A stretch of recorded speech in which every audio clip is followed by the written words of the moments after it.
దువ్వాడ శ్రీనివాస్ దగ్గర ఏం లేదన్నప్పుడు ఎవరు మాత్రం ఉంటారు? రేపు పొద్దున ఈవిడు కూడా వదిలేసే కార్యక్రమం జరుగుద్ది గ్యారెంటీ. కరెక్ట్ క్వశ్చన్ మంచిగా అడిగిన మీరు. ఫస్ట్ అయితే ఒక లైక్ కొట్టి పూర్తిగా వీడియోని కంటిన్యూ చేయండి. ఆయన అడుగుదాం అసలు పార్టీ సస్పెన్షన్ చేయడానికి గల కారణాలు ఏంటి? దువ్వాడ శ్రీనివాస్ గారు నమస్కారం అండి. బాగున్నారు? బాగున్నాను సార్. దువ్వాడ శ్రీనివాస్ గారు మన ముందే ఉన్నారు. మీరు ఎలా ఫీల్ అవుతున్నారు ఈ విషయంలో? మీరు ఇప్పుడే ధైర్యంగా ఉండాలి. మూర్తి గారు ఇలాంటప్పుడే గుండె రాయి చేసుకోవాలి. ఎస్, మీరు అన్నట్టు 29వ సంవత్సరం వరకు వాళ్ళకి అధికారం ఉంది. తర్వాత కాబోయేది జగన్మోహన్ రెడ్డి ముఖ్యమంత్రి. జరుగుద్ది అవన్నీ నమ్మే ఉంటే నీ ఫేస్ లాగే నువ్వు ఏదో కన్నాలేసుకు బతకాల్సి వస్తుందిరా. అయితే ఇంతగా ప్రేమించిన నాకు ఇలా జరుగుతుందని నేను ఊహించలా. పెద్ద నేనైతే చేయగలిగింది ఏమీ లేదు. మీరు లోకేష్ ని పొగడ్డం వలన మీరు సస్పెన్స్ అవ్వడానికి కారణం? లోకేష్ పనికొస్తాడు, కష్టపడితే పైకి సీఎం అవుతారా? ఆయనకి ఇవ్వమని నేను అంటున్నాను.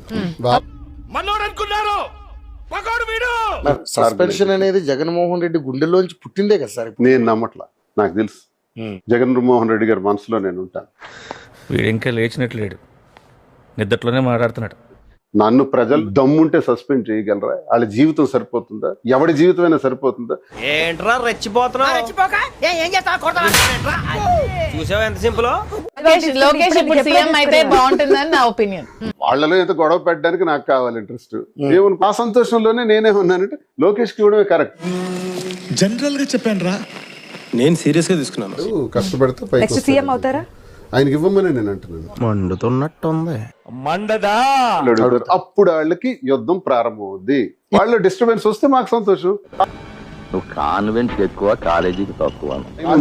రాజకీయాల్లో ఎదగాలనుకున్న మీరు అదే రాజకీయాలకు బలైపోవడం. అలా అగ్గి రాజేసి వదిలేం కాబట్టి ఇంకా వాళ్ళు దాని గురించి డిస్కస్ చేసుకుంటారు అన్నది నా వ్యూహం. ఆ మాటకు అర్థం అదే. ఆ అర్థంతోనే నేనంటిని. లేదు లేదు, నీవు నానార్థాలు చెప్పినా నా మనసు వాటిని నమ్ముటలేదు. పార్టీ ఏంటి ఇలాంటి నిర్ణయం తీసుకున్నాడు కనుక మీకు కన్నీళ్లు పెట్టుకున్నటువంటి సందర్భాలు కూడా ఉంది. జగన్మోహన్ రెడ్డి లేకపోతే నేను ఉండలేను. 29వ సంవత్సరం జరగబోయే ఎలక్షన్ లో దువ్వాడ శ్రీనివాస్ ఆ శక్తి ఏంటో చూపెడతాను. ఇప్పుడు కాదు, ఇప్పుడు దాకా మొదటి దానికి మొగుడు లేడు, కడదానికి కళ్యాణం అట. ఏమనిపించలేదు? నేను ట్రోల్స్ చూస్తున్నాను. ఆమె కాలి గోటికి కూడా మీరు పనికిరారు, ఆమె చెప్పు ధూళికి కూడా మీరు పనికిరారు.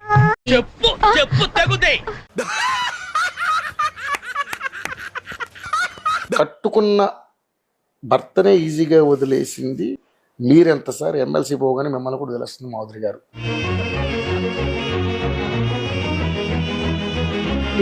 ఇప్పుడు రోడ్డు ఎక్కే ఉంటే ఎలా వెళ్తే సార్ ఒక ఫోటోని అడుగుతారు, సార్ ఒక సెల్ఫీని అడుగుతారు. నాతో సెల్ఫీలు దిగుతున్నారు, నిన్న ఒక ఐటమ్ పీస్ గా చూస్తున్నారు. అది నువ్వు గుర్తుపెట్టు. అది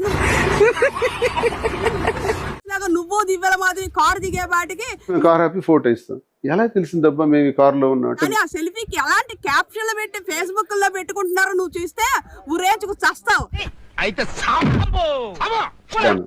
ఇలాంటి ట్రోలర్స్ గా ఈ సొల్లుగళ్ళు, ఈ పనికి మళ్ళీ చెప్పిన కామెంట్ల ప్రకారం మీ కార్ నెంబర్ మాకు తెలుసు సార్ అంటే నా కార్ నెంబర్ నాకే సరిగ్గా ఐడియా లేదు. మిమ్మల్ని ఎక్కడో చూసినట్టుందండి. నా నెంబర్ నాకే తెలియదు. అసలు నా నెంబరే లేదు. ఫస్ట్ ఆఫ్ ఆల్ నాకు నెంబరే లేదు, ఫోన్ లేదు.